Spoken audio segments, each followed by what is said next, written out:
Chloe, this time it's a story I heard from Korea about a man who videotaped his own murder. It's a record of a bizarre and unsolvable mystery surrounding a man's death and a strange truth game between three people. The year is 1998. Late one night in March, a video rental store went up in flames. The fire was put out quickly, but inside, they found something horrific: a body. It was the owner of the store, Mr. Kim, an alias, mummified with packing tape from his neck to his chest. Someone had brutally murdered him and then set the store on fire to destroy the evidence. The first suspect was, of course, the wife, Mrs. Park, an alias. There was a huge life insurance policy on her husband, one that paid out even more for an injury-related death. But her alibi was perfect. At the estimated time of death, she was with her family at her parents' house, a fact that was confirmed. Just as the investigation was about to hit a wall, a new suspect emerged, a 20-year-old man named Jang Jin-soo, an alias, who was renting a rooftop room at the couple's house. He was arrested after dozens of spy cameras were discovered in his room, all broadcasting a 24/7 live feed of Mr. Kim and Mrs. Park's living room and bedroom. Cornered, Jang Jin-soo finally confessed. But his confession didn't solve the case. It dragged it into an even deeper maze. He claimed, "I didn't kill him. I was just doing what the boss told me to do." The boss he was referring to was the dead Mr. Kim. He claimed Mr. Kim had asked him to stage an attack to look real, all for the insurance money. To prove his story, Jang Jin-soo handed over a videotape he had hidden just in case, capturing the moment of the crime. The detectives, half in disbelief, played the tape. In the video, just as Jang said, Mr. Kim was willingly helping Jang tie him up completely with tape on the sofa. When it was done, Jang gave a satisfied nod. Jang took a blunt object and hit him once on the head. Mr. Kim let out a groan of pain. But he wasn't knocked out. Still tied up, he looked towards the camera with a pained but satisfied smile and said, "Okay, that was good. Looks real." It was in that moment Jang Jin-soo quietly stepped out of the camera's frame. For 3 seconds, the shot stayed on the bound and helpless Mr. Kim. Silence. And then, Jang Jin-soo stepped back into frame.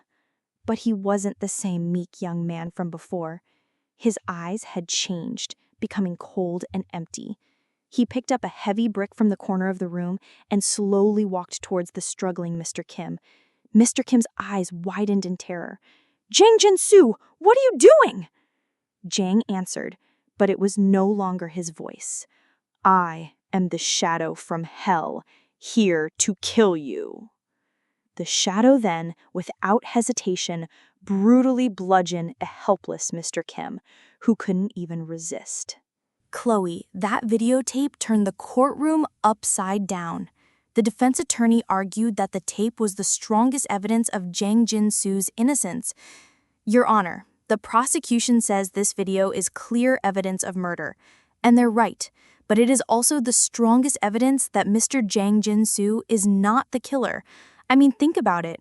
What kind of killer films their own crime from start to finish and then just hands it over to the police?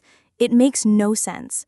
The personality Jang Jin-soo, who set up that camera, and the personality Shadow, who committed the murder on that tape, are clearly two different entities. This video is both evidence of a murder and the tragic record that proves his illness. But the prosecutor's rebuttal was as cold and sharp as ice. This is not the confused action of a man with IDD. It's a planned crime with a clear motive to eliminate a rival for the affection of the victim's wife. And the videotape? It's his masterpiece of a performance. Are we supposed to believe that the violent personality Shadow kindly asked Jang Jin-soo to record his own crime? This video isn't evidence of an illness. It's a chilling movie, written and directed by the defendant himself to hide behind a diagnosis.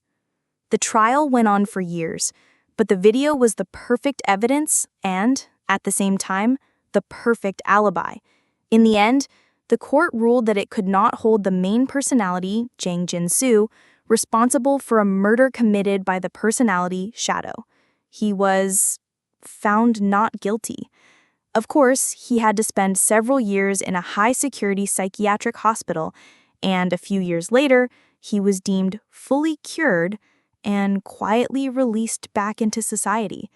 No one knows the real truth, but on the day he was discharged, a reporter who was covering the story reportedly wrote one last memo in his notebook. Right before he disappeared into the crowd, just for a moment, he looked back at me. On his face, the chilling smile of Shadow from the videotape flickered past. I wonder, was the person who smiled Jang Jin-soo, or was it Shadow?